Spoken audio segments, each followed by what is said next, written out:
થોડા સમય પહેલા સુરત એરપોર્ટ પર ફરજ બજાવતી એક મહિલા અધિકારીના મેળાપીંપળામાં સોનાની દાણચોરીનો ખેલ ચાલતો હોવાનો કૌભાંડનો પર્દાફાશ થયો હતો.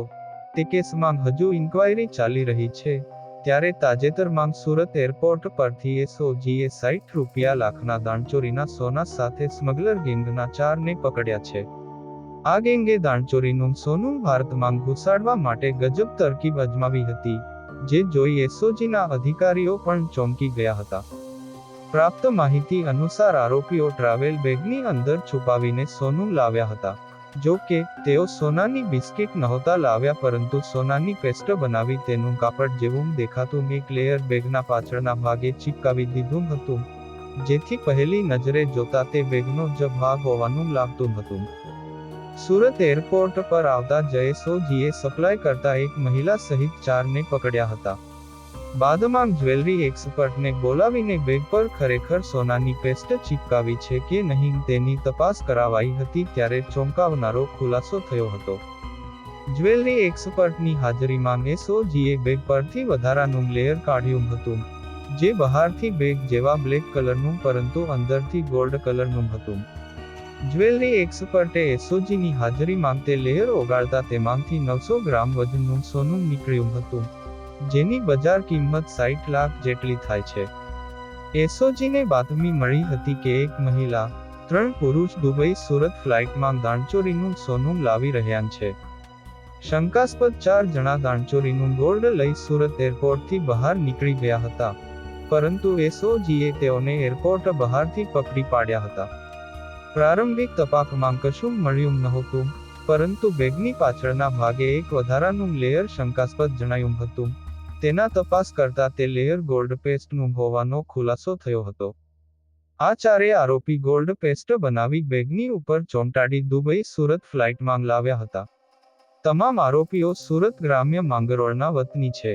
આરોપી નઈમ સાલેહ, ઉમ્મેમાન સાલેહ પતિ પત્ની છે, જેઓ કેરિયર તરીકે પકડાયા છે. તેમને લેવા મોકલનારનું નામ અબ્દુલ છે અને તે રોકાણ કરનાર છે. ફિરોઝ નૂર કરીને ડ્રાઈવર છે. આ તમામ આરોપીઓની ધરપકડ કરવામાં આવી છે. આ સોનું દુબઈથી જે વ્યક્તિ પાસેથી લાવ્યા છે તે અંગેની પણ તપાસ ચાલી રહી છે.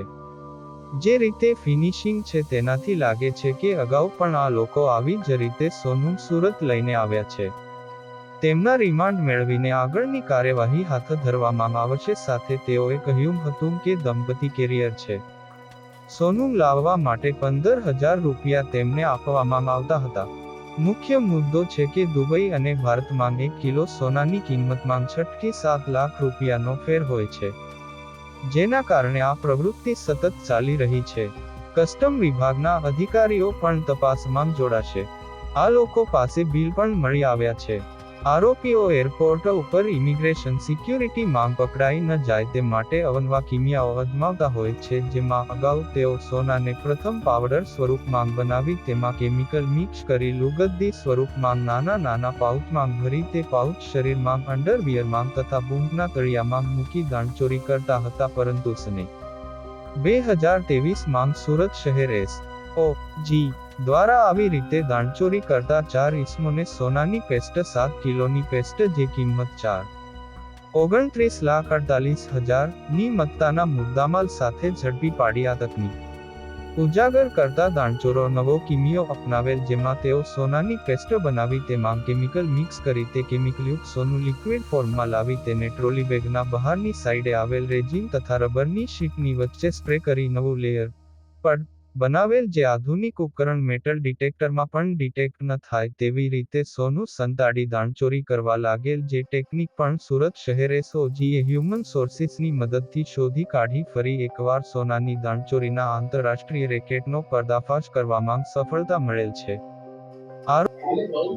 ગઈ તારીખ 7/7/2024ના રોજ પોલીસને લગભગ 15 દિવસથી એક બાતમી હતી કે સોનાની મોટા પાયે દાણચોરી જે છે એ સુરત એરપોર્ટથી આવીને સુરતની અંદર ઘુસાડવાનો પ્રયત્ન ચાલી રહ્યો છે. તો એ બાબતે એસઓજીની ટીમનું વર્કઆઉટ ચાલુ હતું. એ દરમિયાન 7/7ના રોજ અમને માહિતી ચોક્કસ મળી કે આજે રાત્રિની ફ્લાઇટમાં આજે સોનું છે એ પ્રવાહી સ્વરૂપમાં સુરતમાં આવનાર છે અને તે જહાંગીરપુરાની શિવમ હોટલ છે ત્યાં એની ડિલિવરી થવાની છે સાયણ રોડ ઉપર. તો અમારી ટીમ પહેલેથી ત્યાં વોચમાંથી એ દરમિયાનમાં ત્યાં જે શખ્સો છે જેની અમે વોચ કરી રહ્યા હતા એ લોકો ડિલિવરી આપવા માટે આવ્યા અને ડિલિવરી લેનાર એમ અને ડ્રાઈવર એમ કરી અને એક કપલ અને 2 માણસો બીજા એમ કરી 4 આરોપી સોનાના 924 ગ્રામ જથ્થા સાથે ટોટલ એના કિંમત થાય છે 64,89,000. 4 ટ્રોલી બેગની અંદર આ લોકો આ સોનું લાવેલા અને એમને ઝડપી પાડવામાં આવેલા છે.